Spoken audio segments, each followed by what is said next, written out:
Okay, we're live. Hello, everyone. I'm Verdi Augusto. Thanks for being here. I appreciate everyone for stopping by. If you're new here, welcome. Thank you for coming by. Usually, every video, there's at least one new person who stops by. I still get recommended from people. Thank you. Thank you very much. So, if you are new here, welcome. Thank you for stopping by. Please remember to like, share, comment, and subscribe. And if it wouldn't be too much trouble for you, please hit the bell, hit the all notifications. And this is so you will get your notifications. Otherwise, you may likely get no notifications. It's just kind of the way that they rig the algorithm to the stations that get the most, most popularity.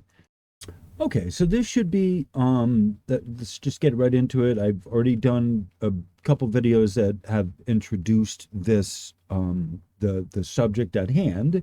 And the topic we're talking about is a researcher. It's a person who is very active in the area of pre-earthquake seismic um, signals, precursors, pre-seismic precursors, or seismic precursors, I guess. And so there's a number of them, and he's written papers on both the individual aspects of them and a group of them as a whole. So he really does have a good body of research on this entire topic. So this video is to celebrate the work of this wonderful researcher, whose name is right here, Freidemann Freund. So I'm pretty sure I'm not pronouncing that correctly, but you see it yourself, so you can pronounce it maybe better yourself. If you are a German speaker, I'm sure you'll do better. And I'd like to have him. This is he is, I've said this before, he is the only one out of 10 authors who responded back to me. And so I'm hoping that I can get an interview with him to ask him some questions to simplify some of the more complicated aspects here, to bring them down to everyday language, specifically on the peroxy bonds. And I would like to have him explain that in more user-friendly terms, if we will. So, as it says here, this is part 1C out of, I don't know how many it'll be before we get to part 2. I'm making these videos about an hour, and I'm trying to keep down the unrelated chatter. Just don't want to keep these right directly related to the subject matter, except for maybe the music. All right, but I am still, narrowing down the music. So this one here kind of gets us back in track. And I'm keeping up this image here while I read the preface to this. So you have a good visual aid of what this guy's work entails and what he does. And, like, this is his laboratory. Okay, it's important to remember that this picture I got here is what came up. Where am I? There we go. This picture right here is what came up when I clicked the link that said laboratory, Friedman's laboratory, and there, you get a picture of the equipment. And honest to goodness, I would feel right at home there. I look at that and I'm like, oh, I recognize what a lot of that stuff. I'm not sure exactly what the machinery does, but I recognize some of it, and I think I could, I could figure it out. I'd be a great lab assistant for him. If I do manage to get the interview, I'll tell him, hey, I'm looking for a gig as a laboratory assistant for in your lab. Okay, so the two videos I've already done up to this point. The first one, as a summary, hopefully, if everything's has gone uh, to what I'm wanting it to happen. The first one was an introduction of what this the thumbnail here with the picture behind me is. All right, so that explained it. And so if you've watched the first two, you'll know what that rod of granite, the column, sorry, that column of granite is doing and what they're measuring there. Okay, so the last video, which I sequentially made before the other one, the last video was the introduction to the series. Okay, so if you've watched up to this point, you have a good understanding of what I'm doing and where I'm at, so I don't need to do more of an introduction. So this particular, as I've said before, I am the deep dive version of this, and one of these posts, uh, Facebook and the on the website and the Patreon, a post which assumedly is going to be a video, or a video itself without the script. You know, what I post on the in the Word version is basically the script, as I've explained multiple times. All right. So when I do the videos, I want there to be a solid script that, you know, if you haven't watched the video, you at least know a good chunk of what I'm saying on the video. And like I said, likewise, I want the video to stay to the script the best I can. All right. So this is the deep dive. And so in the course of doing the videos, making the presentations, I'm still researching. I'm still looking. I'm still checking. I'm still, staying current on what's happening. And up to and including even after I make a video like here, Freidemann Freund, this guy here, I made a video of him last year. You know, in the meantime, I've gotten easily 12 publications of his, one per week, one per month, that I'm now taking you through, step by step, so that you can be acquainted with the same material that I have read. You know, you'll be up on the same material I have, with the links and the references to where you can find it as well. So we all can read it, and hopefully you'll get something more out of it than I have, or at least you'll know what I'm talking about, and so you yourself can be informed. So in the course of doing this one, I had started doing this on the 12th, right around the time I got my October 12th, right around the time I got the newest Patreon subscriber, and that was Bradley. Bradley's been with this channel for a long time, since almost from the beginning. I had done some videos addressing a issue that he had brought up. I think it was collective consciousness, and so then that was pretty much it. He's been with me since, if I remember correctly. And that was a great topic. I was like, I was happy to do a video, very happy to do a video on this. And and from the beginning, I've always addressed individual, when people have things that, hey, I'll be honest, when people bring up issues that interest me, when they bring up questions or things that they're curious about, that also interest me, and I have a lot of information on it, boom, I'll make a whole video on it. But generally speaking, as I've said, I work to answer all of the questions. So even if I haven't done a video on, your post or a question, I at least want to answer the questions the best I can. As I have said before, comments, I don't always reply to all the comments, but the questions I do, especially if it's a basic. The more basic the question, the more likely I am to answer it. If it's a complicated question, it may take me a deep dive while to think about it, and I may get back to you the more complicated it is, and the more I'm forced to think about it, the longer it's going to take me. So the simple questions, I'll get through them easily and quickly, and I'm happy to answer those. So there is no, as I've said before, the only dumb question is the question that doesn't go asked. There are no stupid questions, only stupid comments by people who should have asked more questions. I don't think any question is a dumb question if you're asking it. I find it as kind of sacred trust to answer your questions, well, to the best of my ability.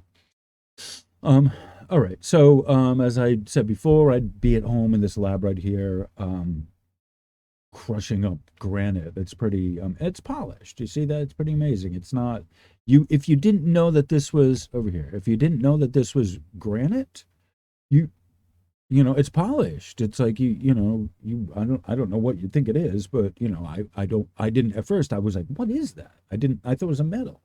And then it's like, no, it's actually granite. And it tells you in the, as I, have already read, it's granite. So anyway, the flower in my hair over here is in celebration for Freidemann Freund. So we're celebrating the research and the life, I guess, but the research more so of this wonderful gentleman. I don't have much information on his life, what he did outside of the 330 plus, published um, papers that he has. So I can't say I'm celebrating his life so much as his research. I'm celebrating the F bomb out of his research because a lot of what he put it this way: the the the papers that he has co-authored don't necessarily, if his name is not the first one on it, it's not necessarily relevant to us. Okay, so a lot of the publications that he's in may not necessarily be relevant to us, the atmospheric electromagnetics. And there are ones I can think of. I can't even say the title of it because I don't even like understand it. But there's a number of way out there complicated papers that that I had shown in the introduction video of subject matter that's just well beyond me. It's co-authored with him, and it's not work that we need to be concerned about. However, there's a bunch of the work, the ones that are, like I said, the ones that are him first, which primarily his work. That's, the first person, it's their life, kind of their research, generally speaking, like songwriters. If it's a songwriter, their name on it first, they write it, usually the person performing it, live, um, or whatever that's worth.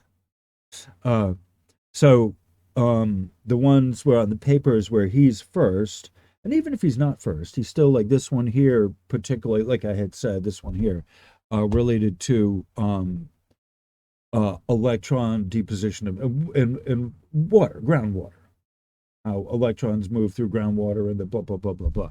So it was related to what he did. So his name wasn't first, but it was still related to, very much related to, yeah, pardon me, excuse me, the other stuff that he's doing. So we're celebrating his life in print because he has contributed a lot to not only my work, the atmospheric electromagnetics, okay, and explaining the difference between the Schumann resonances and the amplitude bursts, but he has also contributed to, what Dutch is saying about the power lines, that there being seismic activity underneath power lines that are related to that, and what Ricky Spence has been saying, and what's his name, Ron Tyler, like these are people that talk about earthquakes and seismic and some volcanic, the kind of amorphous area between seismic activity, which could be magma moving, volcanoes, active volcanoes, and tectonic. Okay, seismic and tectonic are not the same. Seismic activity, seismic just means the ground moving. Tectonic is actually plates. Okay, so a fault line is tectonic. Okay, but you can also get non-tectonic seismic activity, like with magma moving underneath the ground. Okay, you can get a quarry blast, what they call a quarry blast. Okay, which is whatever, but it gets recognized as seismic. Um, so he's talking here primarily about fault line movement. You can't see where you can't see it. So you're talking about hold on. So when we're talking right here about the fault line, this is tectonic. It's seismic and tectonic. Okay. Again, not all tectonic is seismic. Not all seismic is tectonic, but all tectonic is seismic. I believe that's properly how we look at that. So the fault line here is where you have the fault in the ground, fault itself, and that's not magma movement. Okay, so the seismic can be caused from, again, the different causes. One magma, the other would be fault line.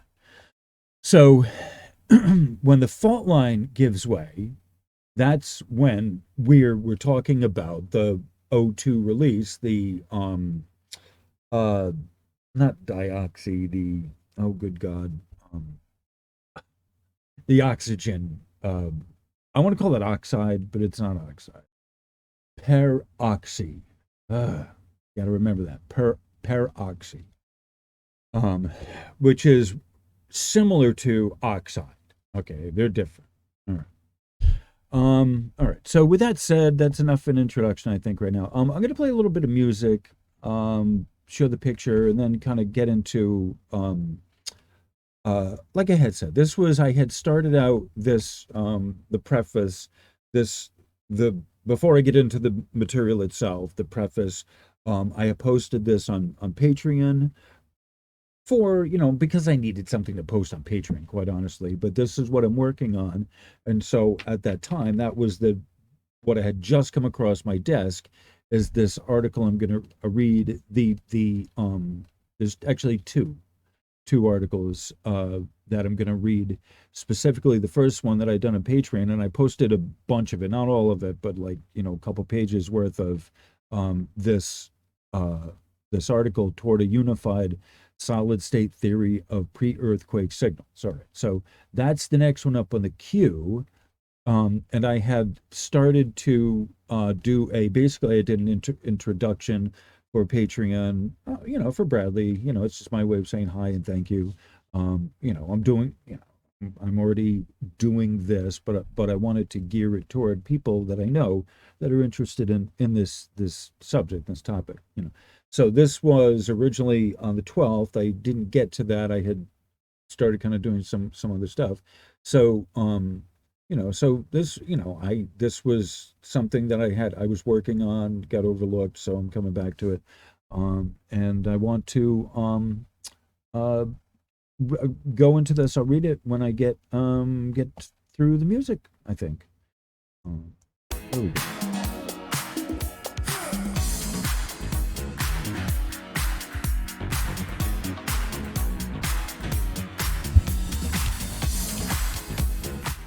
All right, that seems like a good enough music. So this will be like a cigarette length break, and then we can, get into the music, uh, get into the research part. All right, so see you in a bit.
Okay. This one wants to just keep rolling. Yeah. All right. And I'm not sure if I played this one in the video I did on the observations. The music sort of um blends together sometimes. All right, so we're back. So we're gonna start right in with the preface, and this was basically the introduction that I had, essentially the introduction that I posted on Patreon that went with the research. So this will be a good representation of what I posted on Patreon. So again, this was from the 12th, October 12th. Um, there's a growing confusion between the Schumann resonances and atmospheric electromagnetics in general. I've been talking about this uh, from almost day one. Or I've addressed this very issue of people getting, the Schumann resonances confused for atmospheric electromagnetics in general. And there's a number of things, and specifically people blaming, outright blaming the Schumann for a wide variety of ills that it isn't. And there is a lack of expressing good, accurate technical data online in the ascension community. In addition to those who are just interested in this topic as well on a scientific level. It's been clear, and I've said this repeatedly, that it's been, kind of a mission to explain to people not only what the Schumann resonances are technically, what they're not, but also to discuss related, things like the earthquakes and seismic, and why Cumiana is measuring the VLF, and it's not for Schumann resonances, the atmospheric electromagnetics. There's a growing body of data accumulating from VLF sites. Italy has like 9, and it seems important that people know what they're showing, what they're reading.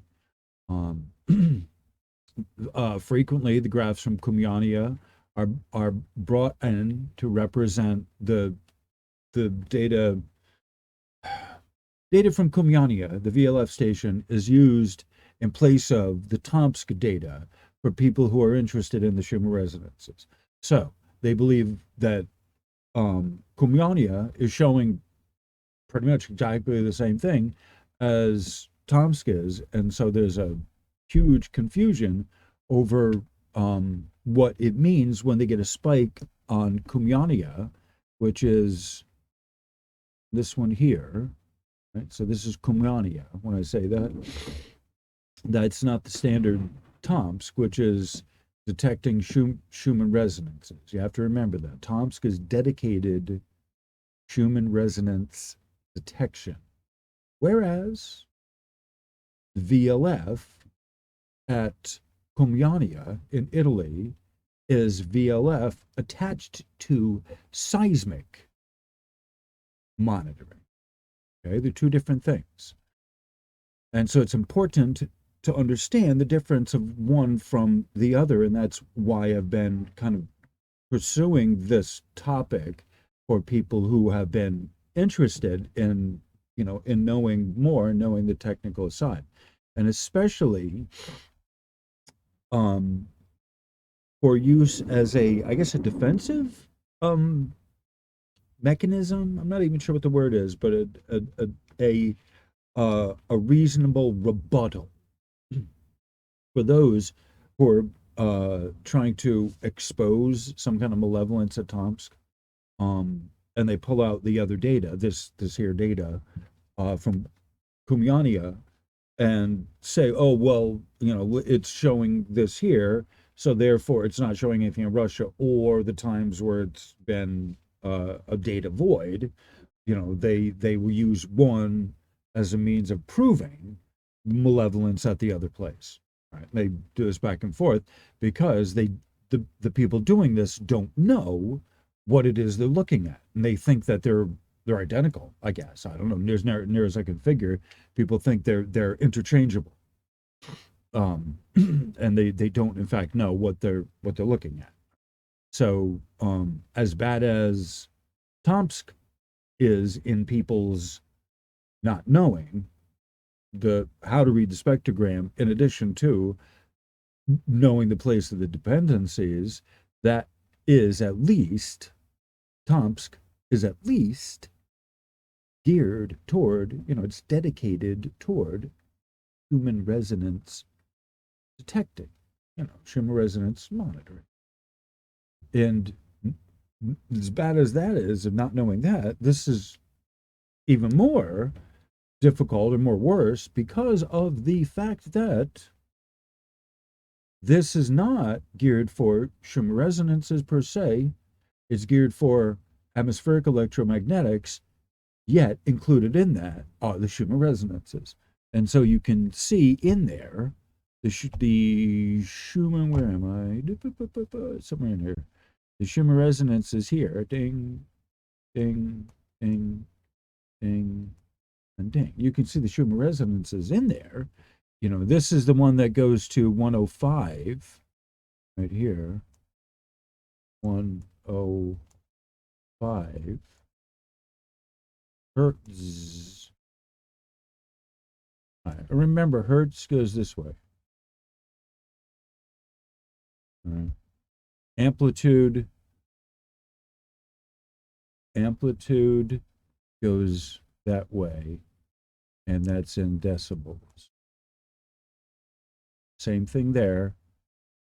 At Tomsk, all right, both of them, there are parts of this that do translate over, but they're not showing you exactly the same data because this one here is showing you seismic in addition to the much higher than Tomsk. All right, so these are the difference. So toward the proper technical understanding of which EMF comes from the Schumann resonances and that which comes from other sources, the following information is made available. What I'm talking about is here, this video. This is a copy and paste of one of the many PDFs that get emailed to me through the service. I've explained that at length. This one's through academia.edu. The author of this paper, Freidemann Freund, has published numerous papers, as I've explained, on the topic of both pre-seismic signals and precursors. Some of the research includes studies on the effect of animal behavior prior to seismicity or seismic activity. I am hoping to be able to have an interview of some type where I can talk with Professor Freund or Dr. Friedman on specific questions like the peroxy bonding and explain more about that in simple layman's terms.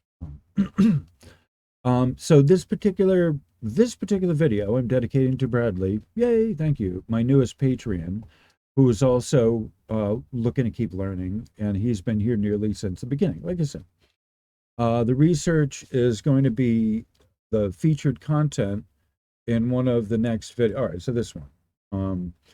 The post is all right. So on the Patreon is a fairly full version, not all of it, but like the first three.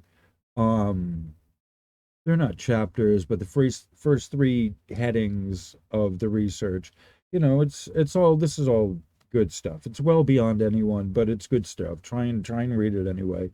You'll get something out of it, even if you'll get something out of it. There's enough stuff there that in somewhat simple language, you'll understand what's happening. There's not a lot of equations. I'll put it that way. Okay. There's more words. Oh, and there's pictures. There's illustrations. And when I get into it, you'll see it. All right. This is probably going to be longer than an hour.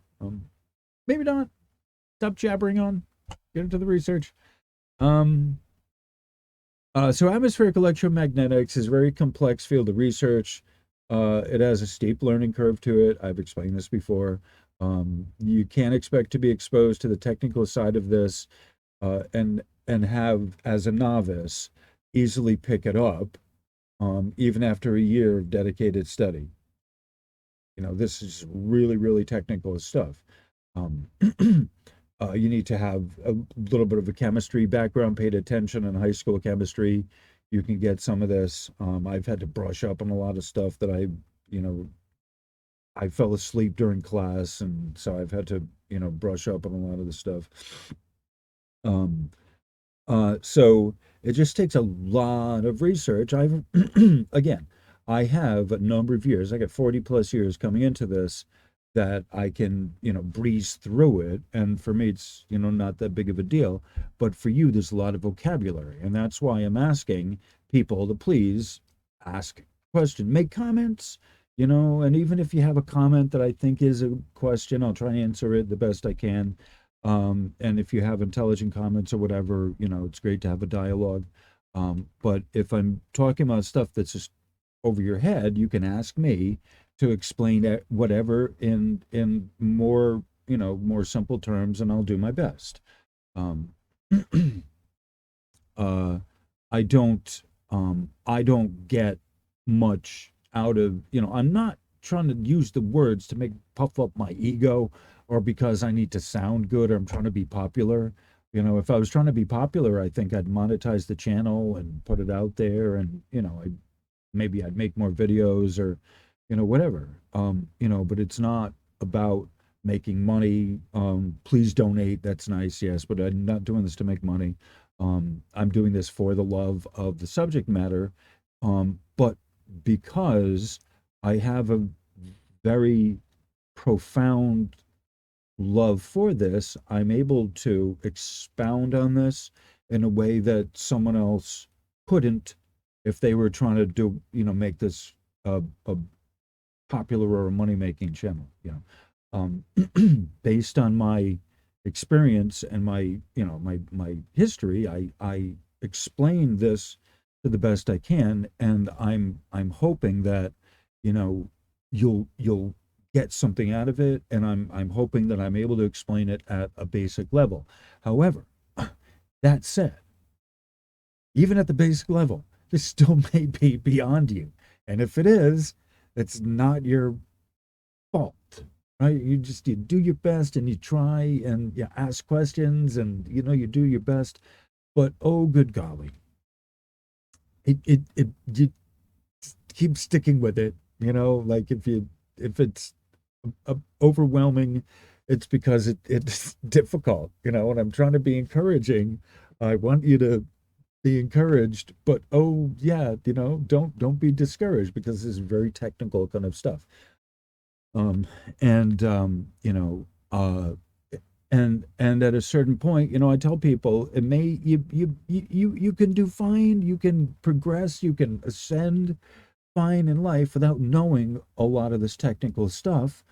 And it boils down to how well, in a lot of cases, how well you clear your excess baggage, that your accumulated baggage and your lowest resonances of your emotional densities, and how well you ground yourself out. So even if you don't know any of the rest of this stuff and you can't get it, that's fine. Those three basic um, uh, suggestions will more than make up for, if you apply those, more than make up for what you believe you're losing from not getting the technical aspect of this. I humbly submit to you. Hopefully that all made sense to you. Okay, so the point is that this is complicated. You may not get it. There's a steep learning curve. I have a long, huge background in this. It's a second nature for me. And so I'm happy to offer some type of a decryption service, to you, to help you out with this. And some of the comments I've gotten from people have been the most wonderful things in the world. To have said, people have said, you broke this down in such a way that no one else had, and that I wouldn't have been able to figure this out had you not taken the time to go through that. So I really appreciate hearing that. And so that's part of the reason why I do this, is to be recognized as the genius that I am. I mean, I in fifth grade, they measured my IQ. I had a genius IQ in fifth grade. I fell asleep in class and still got A's because I listened, I osmosed it in. And so I love learning stuff. It's the method and the means of having to learn things that's a whole nother matter. The process of learning is a whole different thing altogether. All right. So if you aren't getting this, and this is all over your head, seemingly, that's okay. Start out small. Go with what you know. Learn what you can. Dedicate a little bit of time every day. Ask me questions. Ask other people questions. And if you're out there, say in YouTube or Facebook, and you ask people questions and they don't know, or they give you some answer that you're not sure of, bring it to me and I'll work you through it, and maybe we'll see if it's BS, or if there's anything good in there, or maybe I can learn something. Maybe you bring me something that'll fascinate me. Okay, wow, hey, I didn't learn that. But that's, to me, part of what this whole process is about learning what's there to be had, the research, and whether or not we can understand the research. Just because it's research doesn't mean, like, oh, hey, wow, this is all, this is gospel. It's like, some of it is like, oh, this is just crap. Like, I can't figure out any of this. It's just, and I've said that, I brought up things that are like this, all these equations. This is just crap. Everyone gets equal time in the spotlight. What are you bringing? It's like YouTube. Like, everyone gets a couple minutes, gets 5 minutes of fame, and what do you bring? So it's the same thing with the research. Got a bunch of research. What are you bringing? Oh, no, crap. All right, And so that's part of the thing too. The buck stops here thing is like, I'll give you my view on my objective analysis on what it is that they're telling you and selling you. Um, does it taste like cardboard? You know, sounds fun, but does it taste like cardboard? Um, so because I want people, the average person, you who don't have any experience in the lab, or fixing stuff, or to kind of come with me in this journey, there are some people that are ready. There, my guide said this to me: you got to do this because there are some people that are taking this in, and those are the ones that are going to be grateful for, and that's what I need in my life. The people that are telling me how brilliant I am, just looking at this, honest to God, it's years. I have years, literally years now, dedicated to this. Years, decades. So, even with it stated, back to the text, the following material is the advanced level. Okay, so I'm trying to bring this down, bring it to a level you can understand. It's still advanced. A lot of his work is advanced. That's okay. We'll get through it. We'll take our time, and we'll get through it. All right. Um. Oh yeah. So not everyone has the time and the research skills to be able to get through this stuff. That's one of the things that I offer. I've said this before at the beginning. I have a lot of research skills. One of the first things my mom did was take us to, take me to the library so I could learn, get some books on how to fix stuff. She said, you don't want to mow the lawn with hand. I'll take you to the library and get the book on how to fix the busted lawnmower. We had one of those push mowers, with the blade, and flip up the grass. You leave it outside one weekend, and it rains on it, just the whole thing's all rusty. Fuck this. It's heavy. Anyway, um, I've talked about the other YouTube channels and the people. There's a network of us that have interrelated disciplines that we talk about. Ricky Spence, I love, her, when she's in Wages comments, the live chat, and when she's over with Ron Taylor in emergency management. And she has this kind of area and overlaps with what he's doing, and then they have kind of the network over there of people that know how to read the instruments and all of that. And then there's Dutch Sense that gives his own prediction of earthquakes worldwide. Whereas Ron Taylor is more over in the West Coast. He focuses a lot in the West Coast, and especially the Pacific Network, which they don't report on, right? And he talks about what's being hidden over there. Um, and then you have, people like Wages, who is a kind of a good general overall person that knows how a lot of stuff is put together, doesn't know too much about, earthquakes in general, as he said. All right. So, and then there's, me kind of overlapping. I know, about the atmospheric electromagnetics. And here, we're reading up about, the seismic and how that produces electric currents. So with the overlapping, there's an overlapping area that a number of us have. But what's beautiful about how things have been developing is that the areas are people complementing each other, right? And that's sort of what this is doing. That I'm bringing work out into the public so that people like Dutch, when he's doing his earthquake, you know, show, his predictions, uh, and I want to come up with a better word than prediction, but it's more or less what he does. He monitors them, and so he has talked about related things that overlap with what I'm talking about here. And so people have mentioned, oh, wow, hey, this relates to what Dutch is saying. And so that's one of the things that I'm looking to do with this is bring up research that complements what other YouTubers are doing.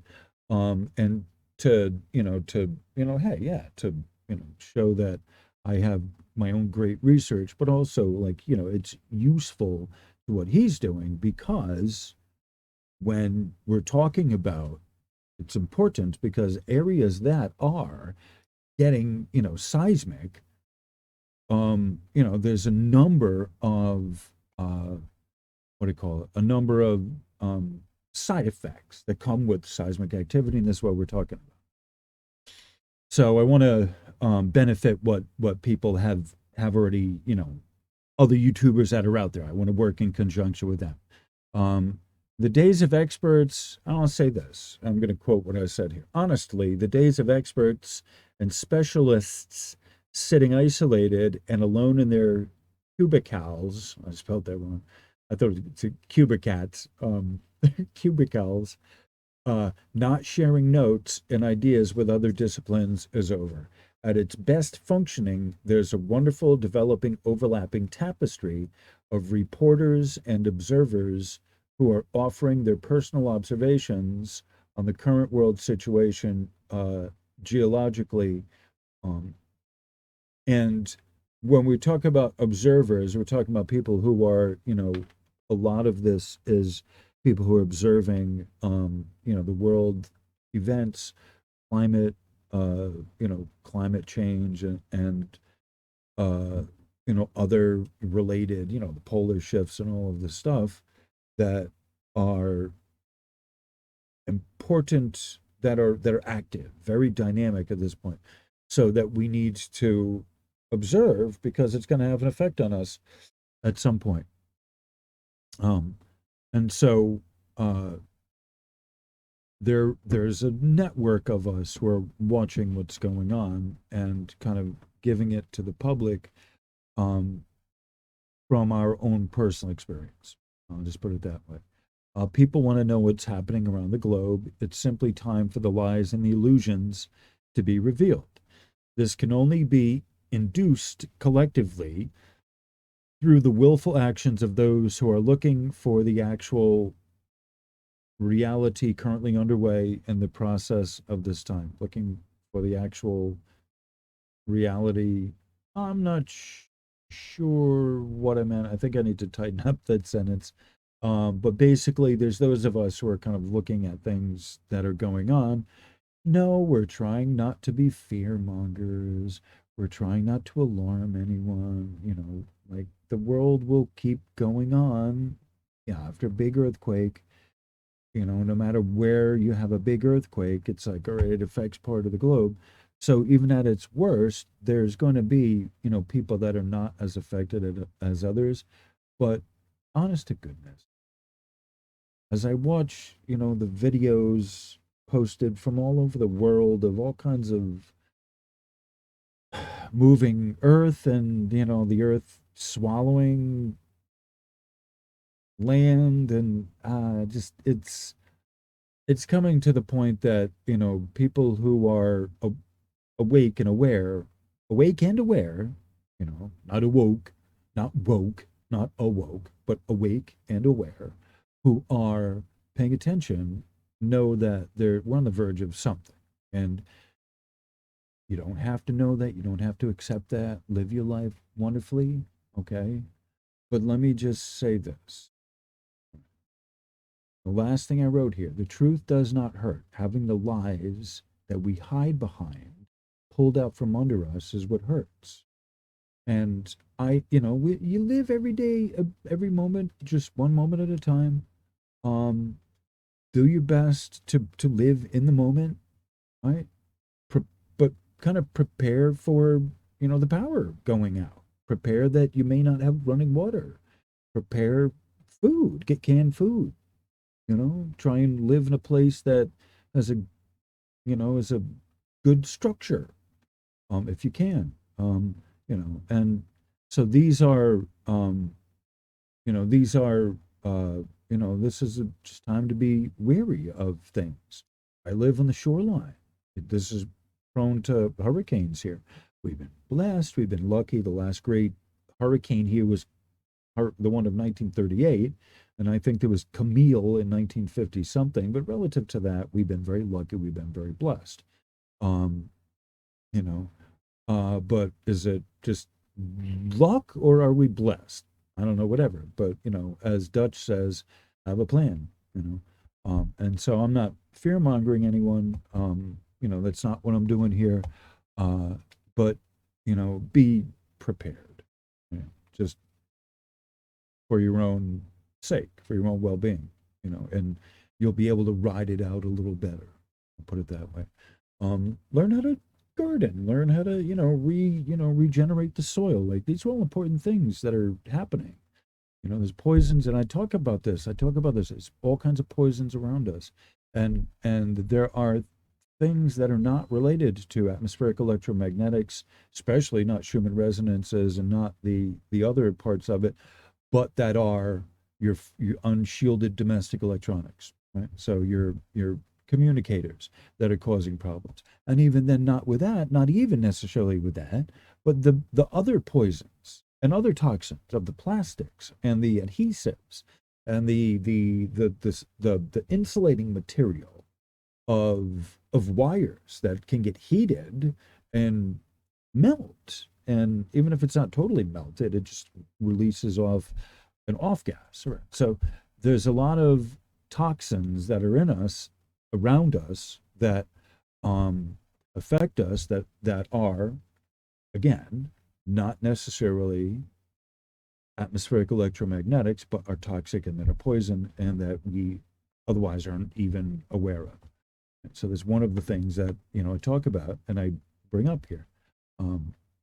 So, that's when I say that, the truth doesn't hurt. They say, well, the truth hurts. No, the truth doesn't hurt, but having the lies ripped away frequently does, especially if someone has been holding on to those lies for a while and they're kind of using them to define their self-worth or, who they are, or their, those lies that one of which being the toxic life that we have here in modern society that's poisoning us, and yet someone holds on to that, thinking and believing this is progress and this is just what I have to go through. This is what we all have to go through, and it's not so bad. Right? You're just you're exaggerating. You're, you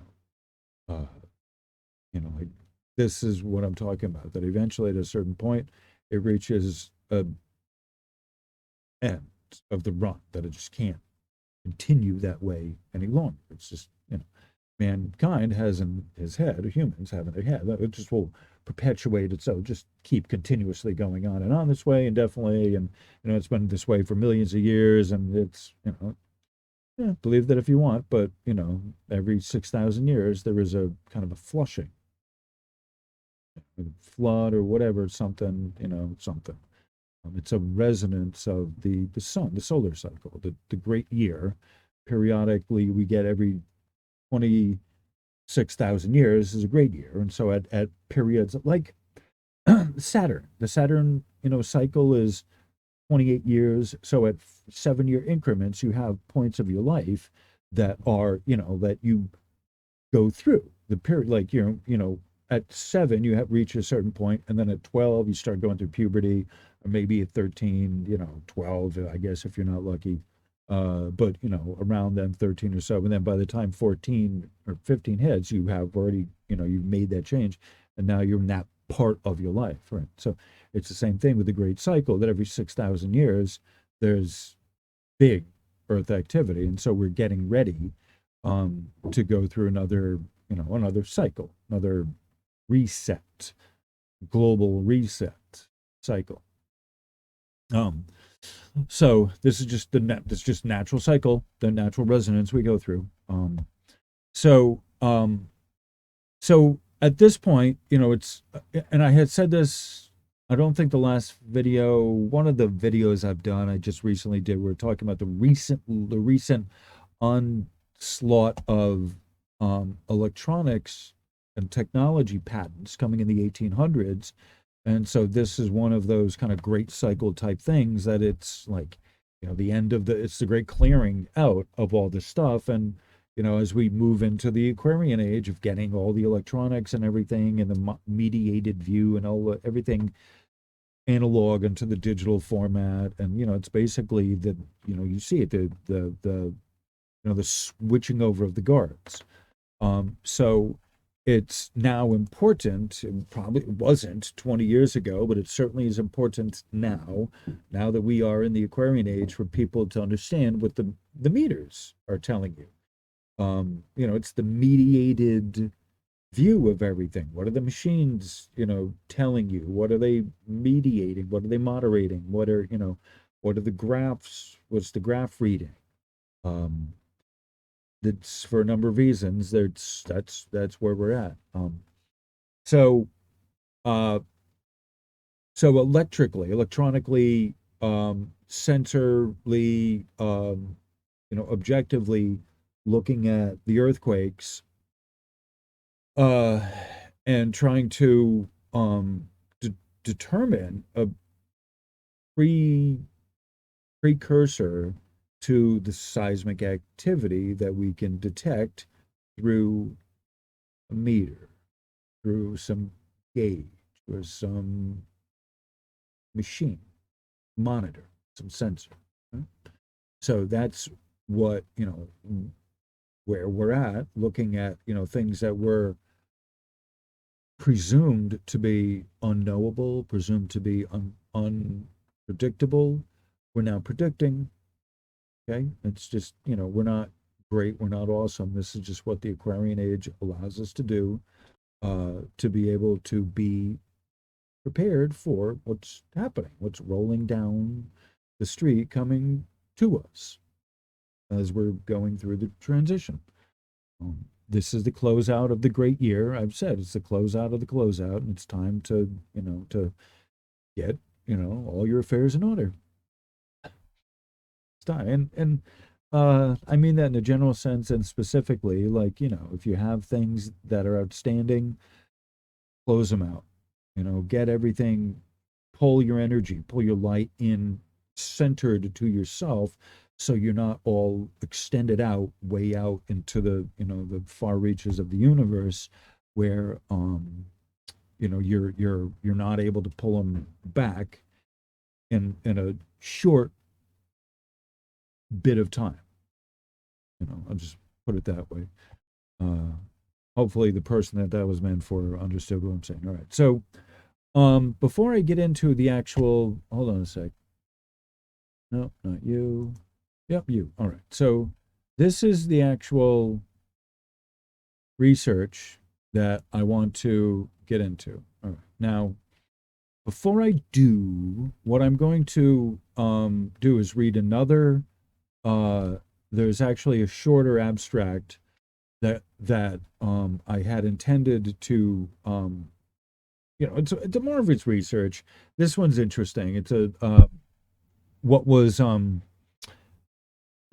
featured research. Right. That's what they said that this was. So when I was doing the the biography, the featured research that they had on academia.u was the co-seismic earthquake lights, the underlying mechanism. All right, so this was from August of 2019, and I don't know where they had published this, but that was this dated August 2019. So this was interesting on a number of levels, and I thought this was fascinating research. But we're talking more about the same continuous topic as the peroxy bonding. Right. So this is what the and again, this before I read before I get into this research here, I wanted to just read the abstract, and I don't have the link for this, but this is from the academia.u posted this. Earthquake lights, EQLs, have long been considered mysterious natural phenomena for which no good physical explanation seemed to be available.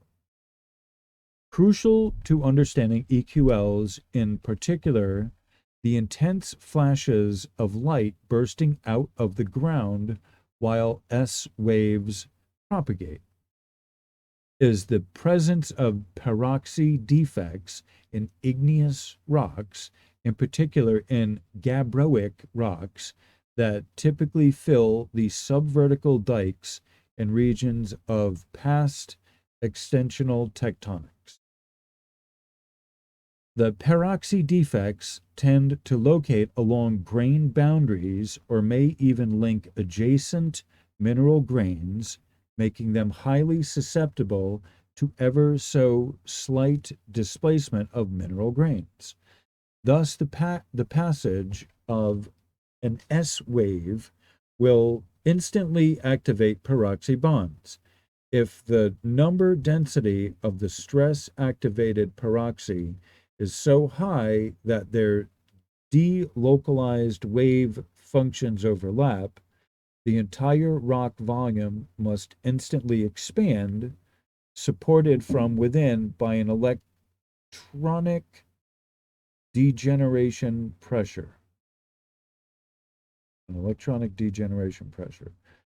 The process will be followed by a momentary dissociation of the peroxy defects, generating E and H hole carriers. So that's an electron 1, and H charge carriers, and the H was the hole, as we showed, causing the volume to instantly contract again, at least partly.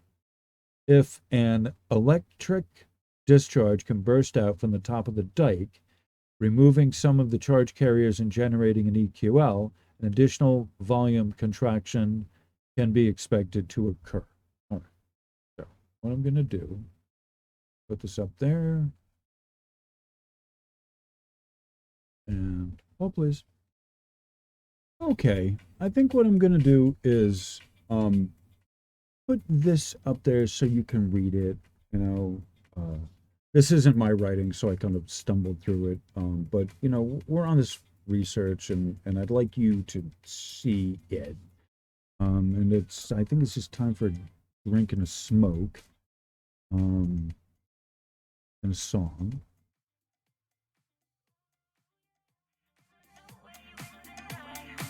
Yeah, I know where I've been making a video.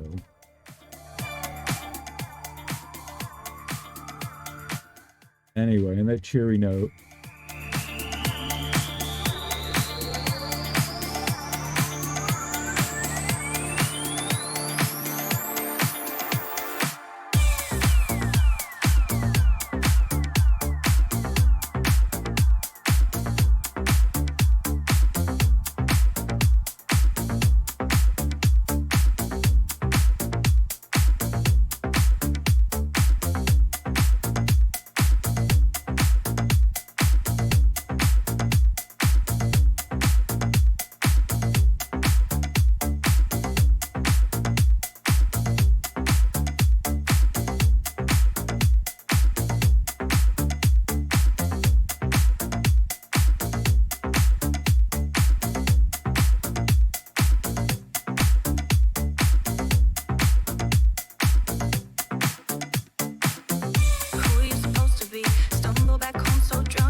I hope you don't find someone else.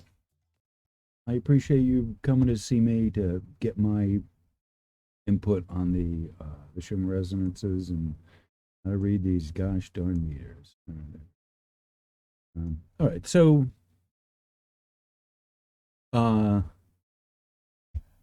uh, just really quick, when it talks about here in the reading the dike, he's talking about a lateral intrusion, lava or I guess magma that's hardened that comes in um, from the side. I think a dike actually there's two. One is that way, and I think the dike is upright like that.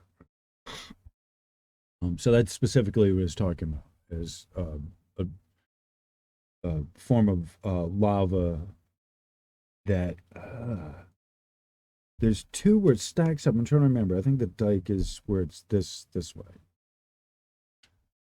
I'll have to go back to the my books. All right. All right. So hold on. Let me get redirected. Okay, we're back. Welcome. Thank you. You're fabulous. You are fabulous people. I appreciate everyone for being here. Thank you very much. And I wouldn't have been able to do this without the wonderful support of the few of you, well, relatively few, who have actually learned something and who have genuinely, truly gotten something unique and beneficial from what I've said. I know that a lot of people have more popular channels and, this, whatever. This isn't about popularity. This is about, being here for the people that need to know technically how this works. And I would tell you, if you've ever gone into a technician's shop, it's a fairly lonely place. It's not a social hangout place. There's people working. It's a technical thing, and you need concentration for, you know, researching or learning or whatever you're doing. So by the same token, this channel isn't a popular hangout place.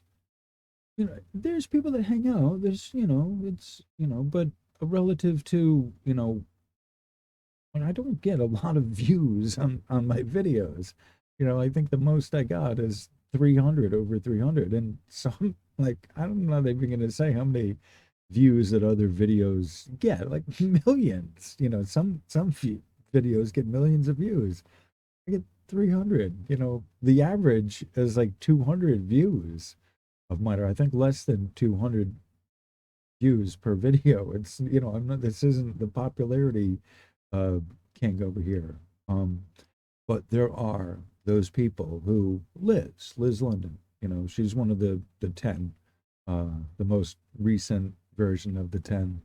Of course, Jacqueline, Pamela, Bradley, my honorary number one, in the 10. Um, so, so there are the people that this is for who want to know a little bit more, who want to learn deeper and more technically, and know for sure, not be bullshitted, and have the research there, so that when they hear the whatever else out there, they can know, oh yeah, this isn't anything true, and they know why. And that's what's important, not only to know, like factually that's not true, but to know why based on the principles, and for you to apply those principles to your actual life. And I've given you principles in these that you can, apply, especially, when we come to the most local interference first. That applies to a lot of different things, not just, the Schumann resonances and the interferences, but in your own life. You don't look at something that's happening in the other side of the world, at Russia, or even in Cumiana, Italy. If you may have a fault line closer to your house if you live in the United States, or if you're in Australia, Maybe the problem may be the barometric pressure, or maybe something else that isn't the Schumann resonances per se. I don't know what else is out there, but you get the point that there's different areas where different things are happening that isn't necessarily Schumann resonances, and you need to know, what's what. And that's partially what, my goal here is to do, is to bring you, the information so you yourself can tell what's what from what, in a nutshell. All right. So, um, this was, at the time, this was, a couple weeks ago, uh, the 12th. There's two, actually, almost exactly, that was 2 weeks ago exactly, um, that I started this. That was the most recent thing that I had got at the time, um, from Professor Freund. And I was like, oh, hey, I'm going to do a video out of this because it has that. This is one of the kind of research that is substantial enough that it would make its own video, full length video, 2 hour motion picture length video, on on the topic, on the research. It's oh, hold on. Let's see if I can. 1, 2, 3, 4, 5, 6, 7, 8, 9, 10, 11, 12, 13, 14, 15, 16, 17, 18, 19, 20. Piezoelectric effect, finally. 21, 22, 23, 24. So we talk about geoelectric anomalies, right? 24, 25 radon emission, 25, 26, earthquake lights on page 28. On conclusions, page 29. References on 30, 31, 32. Hayakawa, of course, is in there. 32, 33. Liu is in there. Those are names. Liu, the name is in there. 33, 34. Polinet's common name for this research. What's his name? Dr. Ben at Suspicious Observer has mentioned Polinet's. 36. There's all the last few. Zhou. Zakarnikova. That's another name. All right. So now there's more of this here as well. I'm not going to get into it. So 37 proper pages of the research. I'll take the scroll going back the other way. So yeah, no, we're not, is not going to read all of that. Obviously not, but there is a lot of pictures. Right? So, and this is showing you how radon may be retained by triple bond organic soil compounds, but released when the carbon triple bonds are oxidized to double bonds through the whole capture, right, the positive hole, and the radon emission. So I'm not going to get into that's beyond what, but I think I might talk about this now that this is why I like going through this with you folks, so you can see, wow, this is really advanced.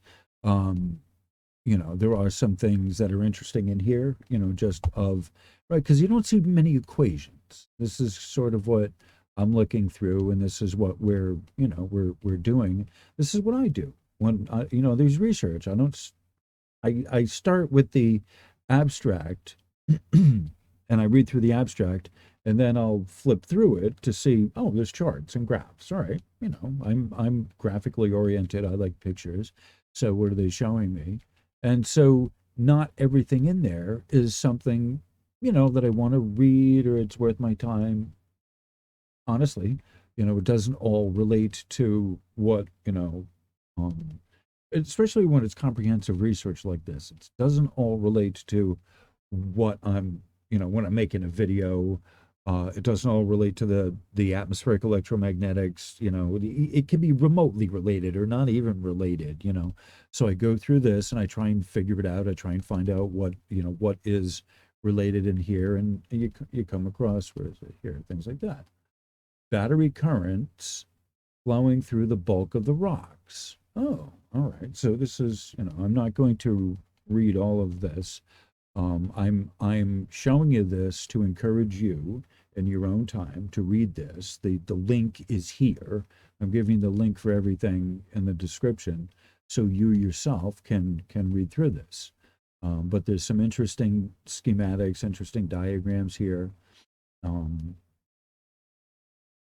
Things that are, if you're interested in the topic, if you're curious about how, specifically about how this works, this is a great one of those really excellent research papers that when I got this, like I said, I downloaded the PDF and I was like, oh, I need to make a video of this because there's so much information here that is directly and indirectly related to the Schumann resonances and the atmospheric electromagnetics coming from um, uh, the peroxy bonds that gets momentarily recognized on the Schumann resonances, right? So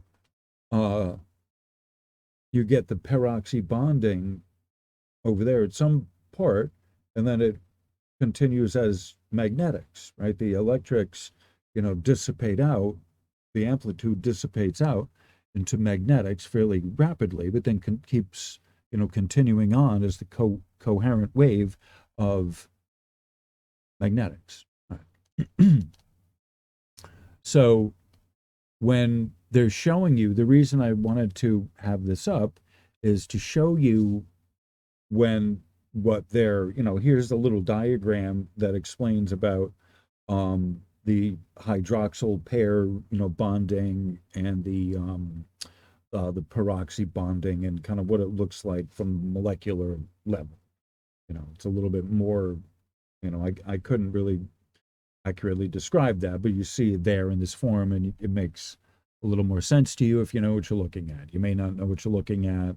I vaguely sort of know what I'm looking at, enough to, you know, enough to want to share this with you as the illustration, and then especially because it's got over here number one, right? See number one, that's telling you that they're going to refer to it in the literature somewhere.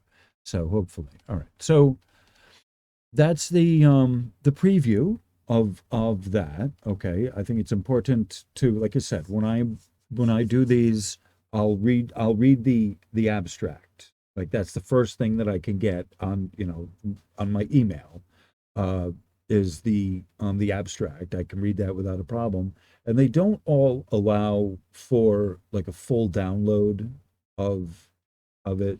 Some it's uh the majority of them I'm able to download the whole PDF. Okay, so some of them I'm not, but in this particular case, uh, before I even go through the trouble of downloading the PDF, even though it's not that big uh, of a file, I don't want all of them on my phone, my communicator device necessarily. So a lot of them I'll pass on my phone. I may or may not pass at home where I have a lot more storage and where I'm going to be presenting it in a lesson to the class. So maybe half of what I would download, I would put on my phone, my communicator, just so that if I'm bored, I have a bunch of, interesting stuff. If I'm waiting in line at the DMV or, whatever, or somewhere, waiting in line somewhere, I have, interesting things to read. So again, this was one of those things that I did or would have that I, yeah, I did, that I downloaded. So generally speaking, right? So this is on the topic of the atmospheric electromagnetics related to seismic. Okay, you can have atmospheric electromagnetics related to lightning, related to direct IMF, direct solar forcing, the ionosphere coming down. And so direct solar forcing, from heavy solar bombardment, from lightning, and then from, seismic, okay? And then other non-seismic. So that's a category we'll figure out in time. Hopefully, maybe, may or may not. Um, so, um, prior to major earthquakes, all right. So, pre pre-seismic or seismic precursors, pre-seismic um, indicators. Uh, that's what we're looking at. That's what is the topic here. That's what Freund, Mr.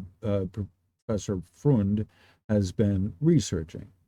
Um, so that's what once again, Cumiana. All right, before I start reading actually reading it just really quick, Cumiana is this. All right, so in Italy, the station that monitors earthquakes, that also monitors the atmospheric electromagnetics and the amplitude, the intensity, which is decibels. That's the electron volt part of the signal. So during a release of the peroxy bonds, as we've been finding out here, the release of the peroxy bonds, it's a lot stronger of an amplitude burst than what is being recorded for the Schumann resonances. So these are some of the things we're going to look up. They don't give us the technical, at this point in the abstract, they're not giving us the technical number value of what that peroxy bond electron number is, but I believe in the graphic information they do give us the actual number value of what that peroxy bond release voltage charge is. I believe. I do believe. I do declare. All right, so let me start reading this. Let me get into this. The abstract. Abstract. Okay. Prior to, you're going to do all of it? No. All right, so hold on.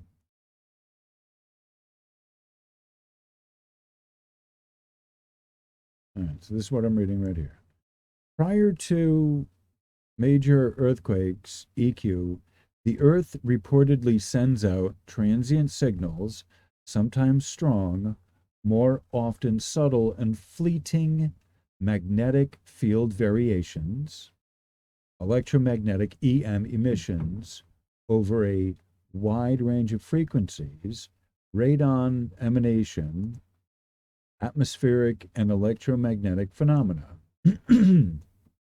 Great uncertainty exists about the origin of such pre-EQ signals, how they are correlated to each other and to the impending seismic event.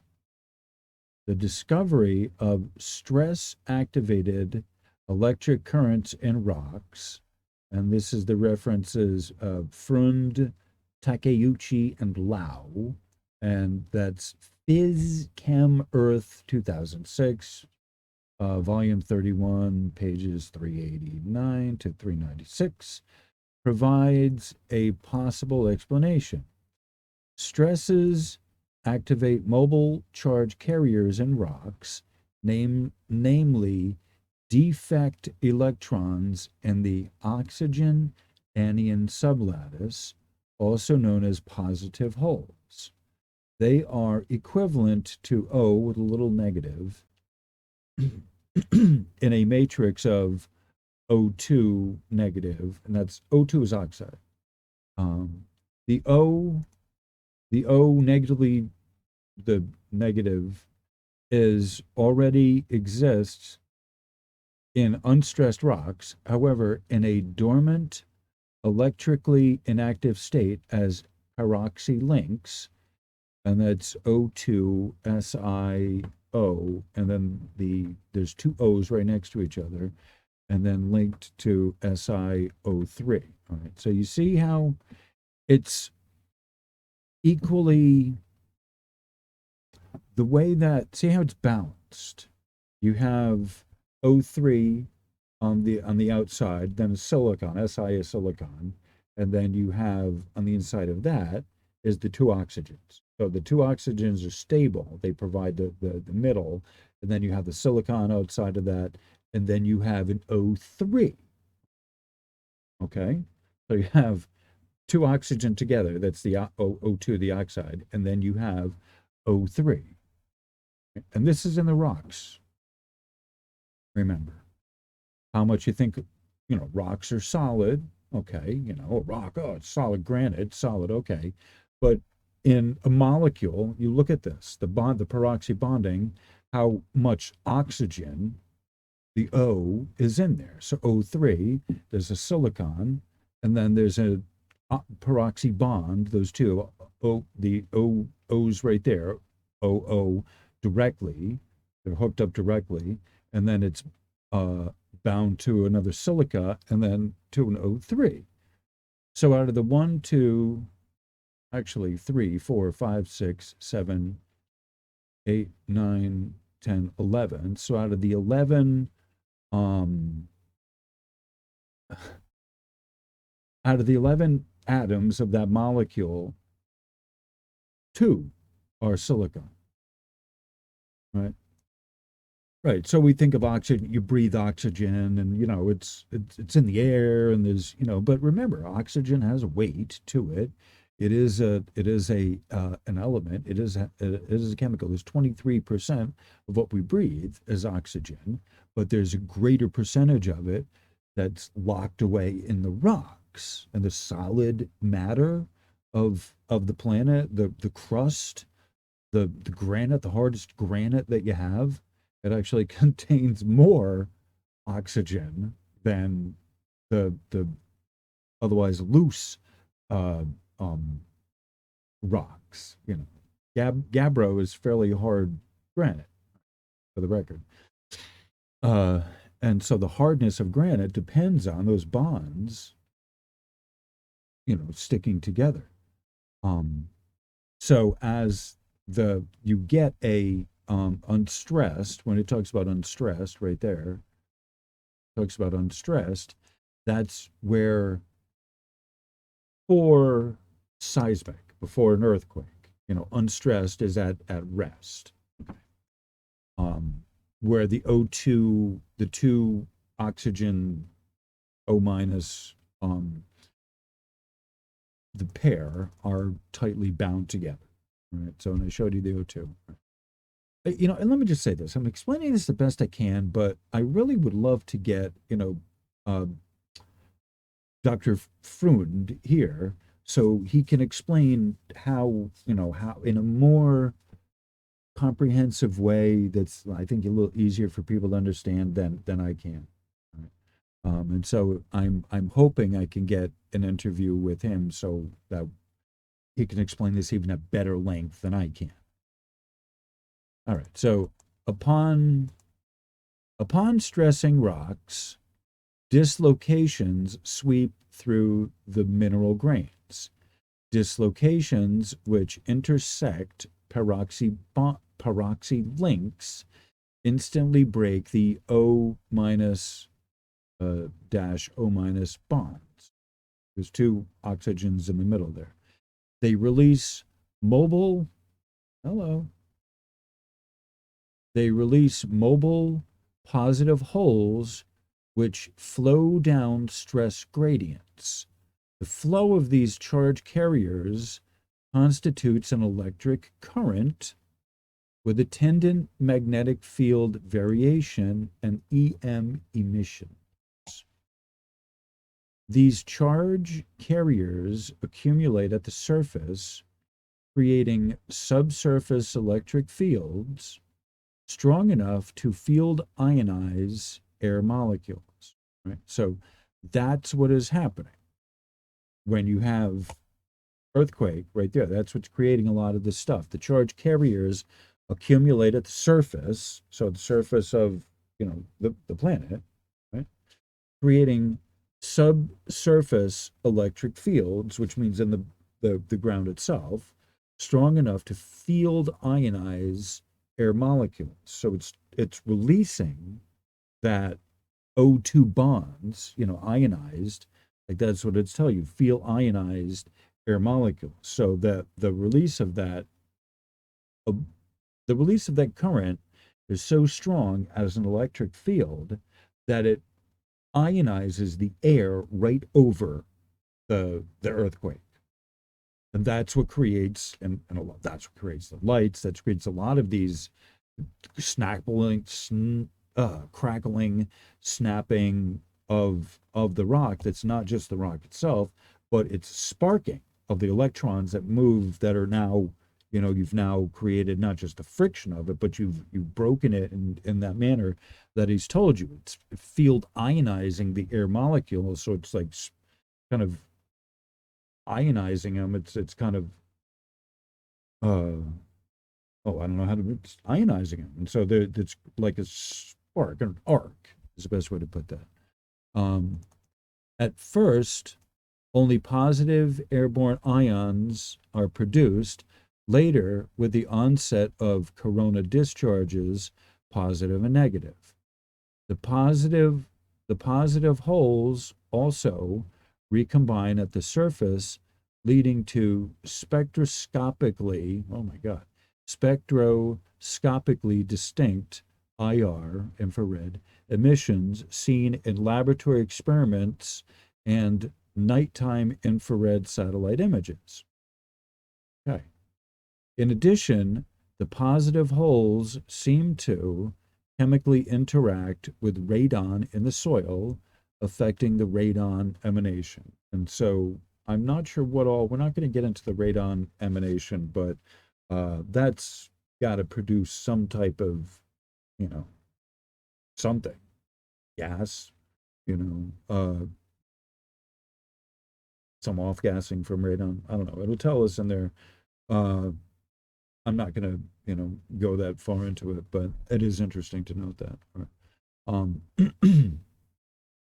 So I just want to show something again. All right. So after reading all that, all right. The these charge carriers accumulate at the surface, creating subsurface electric fields strong enough to field ionized air molecules. At first, only positive airborne ions are produced. Later, with the onset. All right. So remember all that. Okay. And then we go back to this here. All right. So, please. All right. So we're back here. Okay. All right. So if hopefully you have been paying attention, and I hope you were, the illustration on the left will look a lot more friendly and a lot more understanding to you. That is the picture of what he's talking about. All right, now hold on a sec. Okay, I got everything laid out. Oh, my poor flower's wilting. Yeah, whatever. I found it in the dumpster at Lowe's, so it wasn't going to be living too much longer in there anyway. And it's brought love and cheeriness to you. So, all right. So, I got it set up. I'm going to play some music now for, cigarette length break. So you can read what I wrote, and I'm sorry, what I read. I didn't write it. You can see what I read for you yourself, to go with the picture with it. All right. And I think that's a good way for you to kind of, you can see, what I just read and next to the picture. And so I don't have to explain it. I can have a smoke and you can have a smoke and we can have a drink and we'll have cheer together. All right, so I'm going to go back with what I was listening to. So, on that cheery note, I will see you back here at the end of a nice smoke. All right.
Put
All right, we're back. Ooh, I'll have to save that. Hit you off of that next music break. Um, all right. So, again, thank you for being here. All right. If and I put this up, I read this already, and I put this up. Hopefully, you can see it. I know if you have a little tiny screen, you can't see it, but I have that posted on the my website, and so I'm not sure if that will be in the description or not, whatever, but the information is out there. And so I wanted you to see both the picture with what it's saying there together. And this, again, this is for the advanced class. This is for those of you who I know are paying attention. That's why this is not popular. My guide said, you're not doing this to be popular. Don't expect to be popular. That's fine. Be fine with that. I am fine with that. It's not a dollar figure acquainted with this. My donation bin is out. Drop a buck in the bin, make me happy. That's fine. Thank you very much. But this is I'm not monetizing this. Donation only, and I am doing this for the love of this, to help explain this at the basic fundamental level. And so I can explain it to you, but the visual aid is what really helps. And honestly, if I didn't have a visual aid here, I wouldn't be able to do this sufficiently. I just my description in words alone is not enough. I need to have a visual aid. That's why videos are awesome, and that's why I can't really do successfully a podcast by itself without referring to videos and saying, or a link in the description that you can go to, and I'll, describe, there's a way to do it, and I'm considering it, but, the videos are first because I need the visual aid. Anyway, and I need to do some shorter videos, by the way. I'm working on it. I think I'm gonna cut up this one into smaller, more manageable bite-sized sections. I keep saying that, I wind up not doing it. I mean to, I'd like to. All right. So, um, what we're looking at, hold on. Hold please. Okay. Onward and upward. I will read on the next, I will start reading on the next section. Introduction. Non-seismic pre-earthquake signals. Okay. We're going to find out what non-seismic pre-earthquake signals means. Okay. Seismology is, by definition, earthquake science. For over 100 years, seismology has provided invaluable insight into the hidden structures of the earth, into the distribution and orientation of faults in the earth's crust, and into the dynamics of earthquakes. However, there is one area in which seismology has not done well: elucidating the transient signals which the earth sends out prior to major earthquakes, sometimes strong, more often subtle and fleeting. Some pre-earthquake, pre-EQ signals are seismic, such as the increase in microseismicity recently reported by Sobolov and his co-workers. And that's Sobolov 2004, 2005, Sobolov and Lubyushin 2007. Most of them are non-seismic. If these non-seismic pre-EQ signals are studied solely with the tools of seismology, they are and will remain inexplainable. At the time, most seismologists consider earthquake prediction, or more appropriately, earthquake forecasting as the holy grail of their discipline. However, they need to talk to Dutch. However, the conventional approach in seismology is based on the analysis of historical earthquakes, large and small, and on the attempt to find patterns in the spatial and temporal distribution of earthquakes along given faults. Such information is fed into computer models, often very sophisticated and complex, to estimate the probability of future events. This approach can only give statistical estimates burdened by wide uncertainty margins. That's Console 2002, whatever. In this context, it is understandable why prominent seismologists have made categorical statements such as earthquakes cannot be predicted. Okay? However, the literature is replete with reports of non-seismic signals prior to major earthquakes. They fall into very different categories. Magnetic field variations, electromagnetic EM emissions over a wide range of frequencies from VIS through the IR to RF to ULF to IR's infrared to RF radio frequency and ULF and ELF, radon emission from the ground, atmospheric and ionospheric phenomena, unusual animal behavior, and others. Faced with such a bewildering magnitude of reported pre-EQ signals, the questions must be raised. How are these signals generated? And two, is there an underlying physical process? Here, I present evidence that there is indeed such a basic physical process, long ignored in the geophysical community, which allows us to approach non-seismic pre-EQ signals from a unifying solid-state physics perspective. The work on which I report here would not have been possible without the help of dedicated collaborators, whose names are listed in the acknowledgments.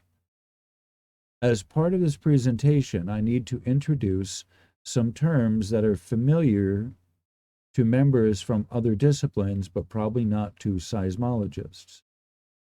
Electronic charge carriers in rocks exist in two types: electrons and defect electrons. In semiconductor physics, they are symbolized by E1 and H1, where superscript prime and superscript dot stand for, respectively, stand for a negative and positive charge, respectively, with reference to the ideal charge, ideal in quotes, that should be at a ideal charge that should be at a given lattice site. For instance, if an oxygen anion, which is O2, super 2 negative, changes its valence to -1, it chemically becomes O negative. But physically, it becomes a defect electron in the oxygen anion sublattice. Defect electrons are also called holes, or positive holes, H dot. When two O negative pair up, they form what chemists call a peroxy bond. For instance, O3, Si-O, and then the O, another O is stuck to it, and then dash SiO3, all right? And what we sometimes call a positive hole pair, PHP. The tight peroxy bond strictly localizes the two whole states. For this reason, the peroxy bond is electrically inactive. Okay? Solid state background, positive whole charge carriers. All right. Hold on. Oh, it's not letting me do that. All right, let me do that there. You're not letting me do that there. All right, whatever. All right, 2. Solid state background, positive whole charge carriers. Processes related to seismic and pre-seismic activity are generally studied and discussed using the tools of rock mechanics, applying them to large-scale systems like faults and large volumes of adjacent rocks. For the approach chosen here, it is necessary to descend to the atomic level. Peroxy links are well-known point defects in fused silica, and that's Ritchie et al. 2001.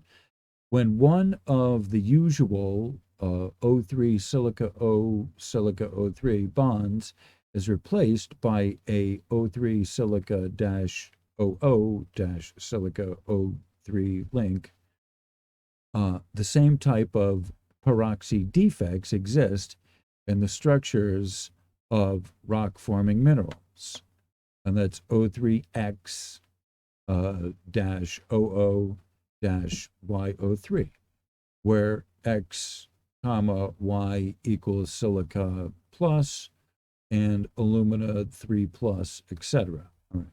So you can substitute X for alumina and silica and different things. They are introduced through the incorporation of H2O, all right, so normal, so that's water, into normally anhydrous minerals that crystallize in H2O-laden magmas or recrystallize in high-temperature O2-laden environments. And that's Freund 85. The incorporation of O2 leads to hydroxyls, and that's O3, and then they have in parentheses X and Y, and then dash OH. Most commonly, hydroxyl pairs associated hydroxyl pairs. Oh, good golly, I just lost my place.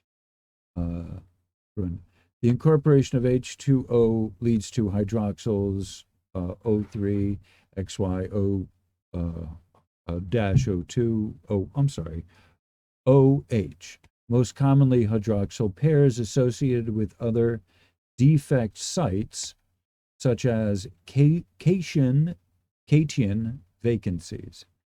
During cooling through the 600 to 400 centimeter window, the hydroxyl pairs electronically rearrange in such a way that their protons, H plus, steal, quote unquote, steal an electron from their respective oxygens, O2 negative, super negative, turning into an H2 molecule, while the two oxygens are oxidized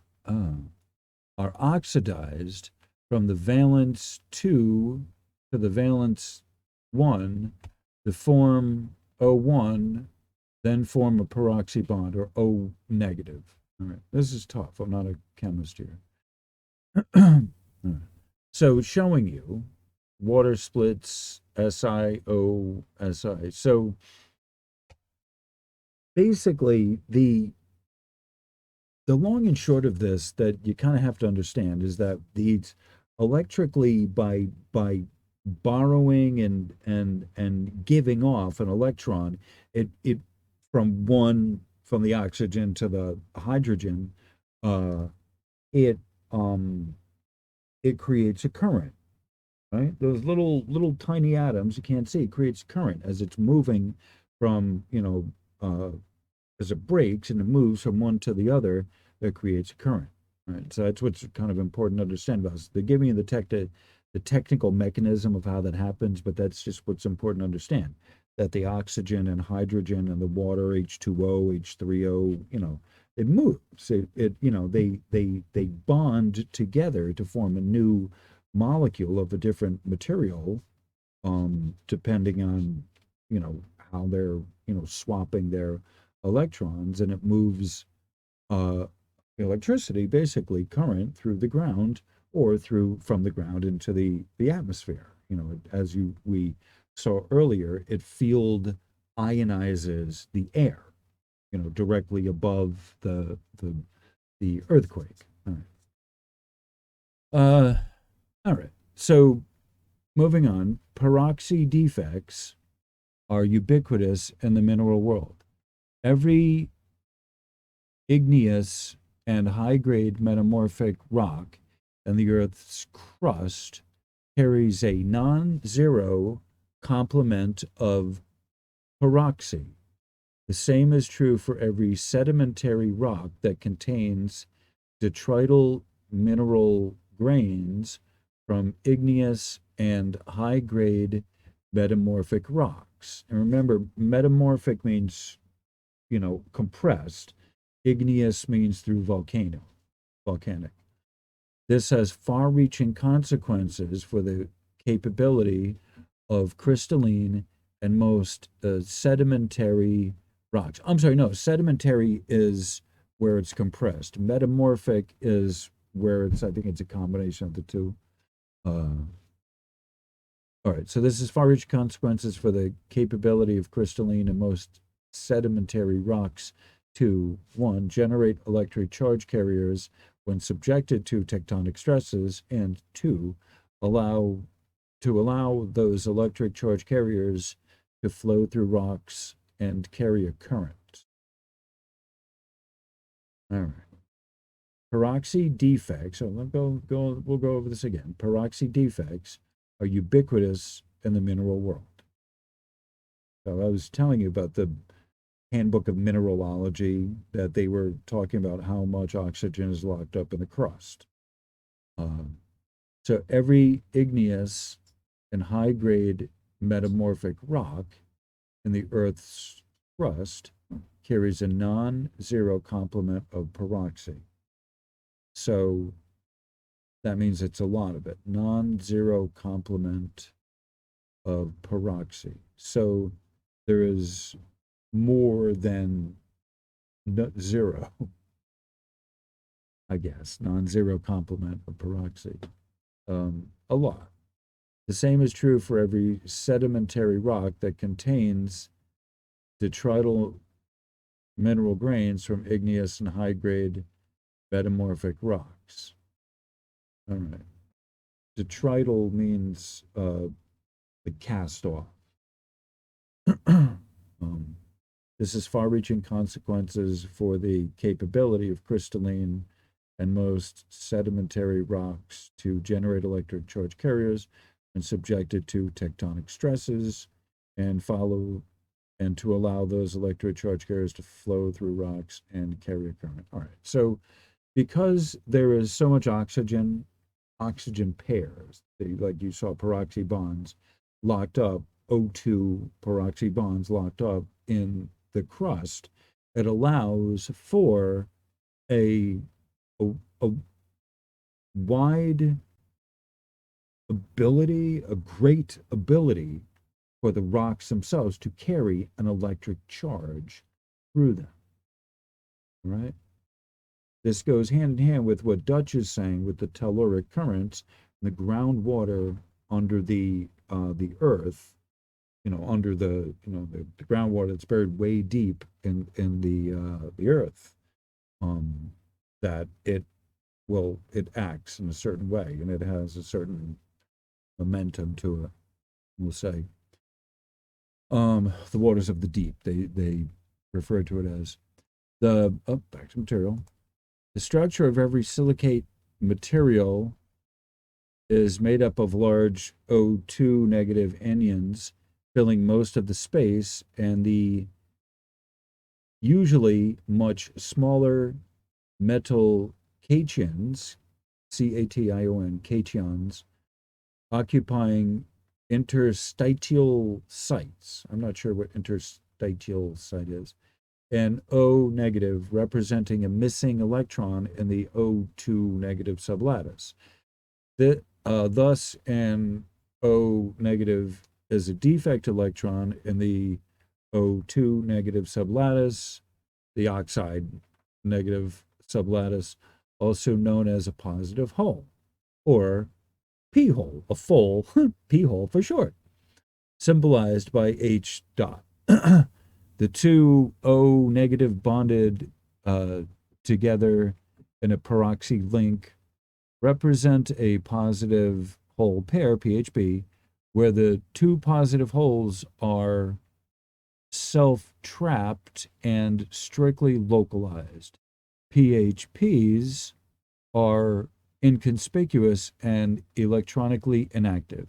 They are practically undetectable. For this reason, the ubiquity of peroxy in minerals and rocks has escaped the attention of researchers for a long time. Well, not anymore. They haven't. There are several ways to break the PHPs, most significantly through the application of uniaxial stresses, and that's Freund et al. 2006. Such stresses cause mineral grains to plastically deform. Even at low stress levels, deformation can take place at grain to grain contact points, which act as stress concentrators.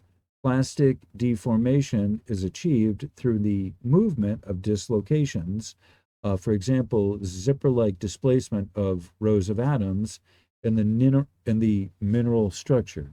Each time a dislocation intersects a peroxy link, it causes the OO bond to break. A neighboring O2 oxide then sends in an electron as outlined in equation 2, where a silicon O4 super 4 structure unit is taken as electron donor. All right, so they're giving you the diagram there of what it's doing. All right. But you see that so you can see it yourself.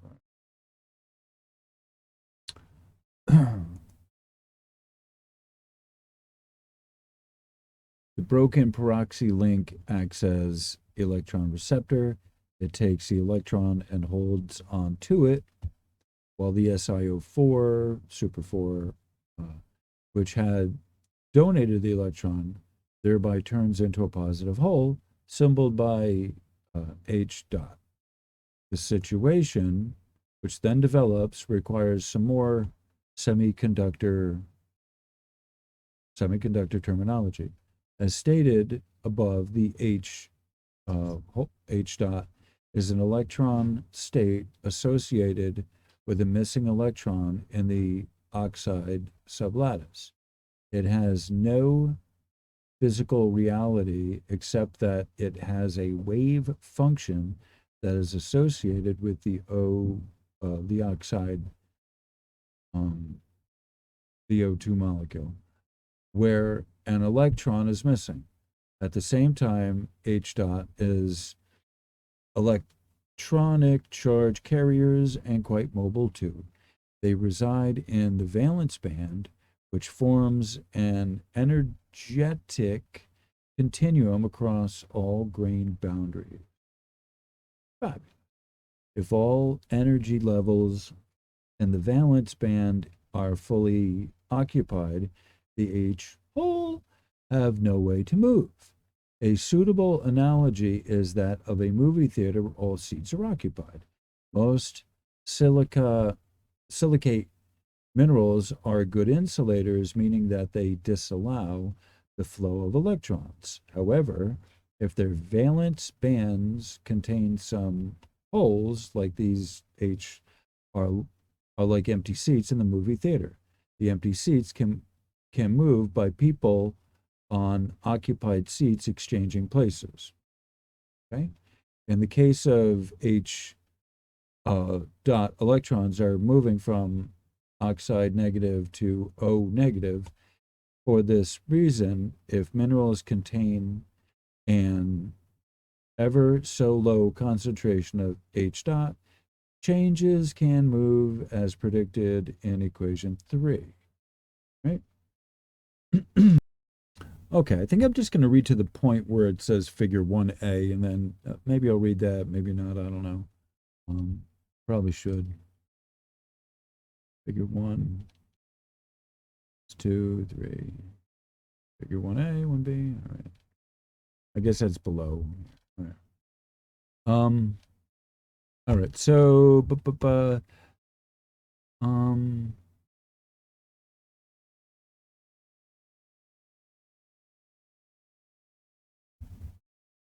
oh, please. Okay. There is evidence.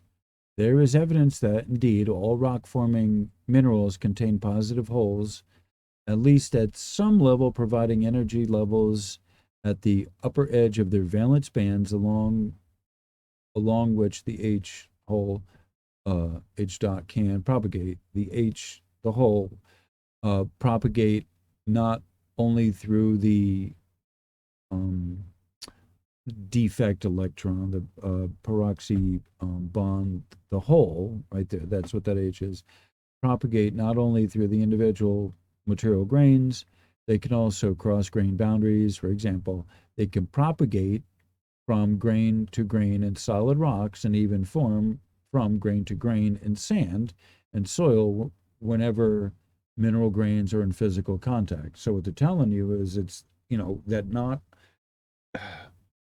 that these peroxy bonds can move not only through solid rock but also sand if it's touching each other. So electricity can move through sand, current technically, charge. Positive holes. All right. Positive holes are thought to propagate by electrons hopping from O2 to O negative in the opposite direction as indicated by equation 3. Ideally, each time two oxygens vibrate against each other, an electron can hop. If this process occurs at the frequency of thermal phonons at about 10 to the 32nd hertz, it's a lot, with the H dot advancing by 2.8 angstroms, I think, or amps, sorry. The average O2 oxide to O2 distance, 2.2, 10 to the negative 10th meter. God, a lot of science here. At every step, then the maximum speed at which the H dot pulse can propagate will be on the order of 280 meters per second to the negative 1. The measured phase velocity of H dot charge spreading through various rocks, 200 to 300 meter per second to the minus. Run 2002, Hallerman 2006, is consistent with this phonon assisted electron hopping mechanism, Sluger, 1992. The drift velocity of an actual H dot hole concentration wave traveling along its self-generated electric field gradient will be significantly lower, and its activation energy, for example, the height of the energy barrier over which the electron has to hop, is on the order of 1 electron volt. Okay, that's enough reading. I know there's not much more, but I'm done reading. Everything's starting to be jumbled to me, and I can't even make sense of what I'm reading anymore. So I'm like 2 hours 20 minutes into this. I'm playing music. I'm ending this at 2:30, so I'm gonna play music. I think I got that much music left. All right. And I will just leave up that so you all can see it. Music, Mr. DJ, what do we got?